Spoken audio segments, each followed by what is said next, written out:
নমস্কার বন্ধুরা, মোটামুটি শুনছি যে একটা ঝড় আসছে, তাই আগাম হলুদগুলো বসিয়ে নিচ্ছি। আর যদি নদী বাঁধ ভাঙে তো কোনো গল্প নেই, তাহলে সব নোনা জলে বেকার হয়ে যাবে পরিশ্রমটা।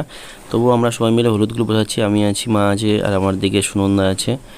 মার দিকে মুখিগুলো বসাচ্ছে সবাই মোটামুটি। এই যে মুড়োগুলো হলুদগুলো বসিয়ে নিই, কারণ আর হলুদটা হলে সারা বছর তাও খাওয়া যায়।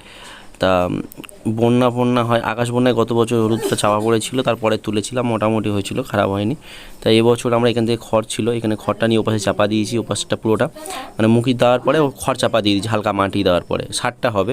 খড়ে খুব ভালো উপকার হয়, যে মানে খড়টা পচে সার তৈরি হয়। তা আমরা সেই জন্য ওই হলুদটা দেওয়ার পরে খড়টা চাপা দিয়ে দিয়েছি। আর এদিকে মোটামুটি মেঘলা মেঘলা ওয়েদার আসছে, মোটামুটি হালকা।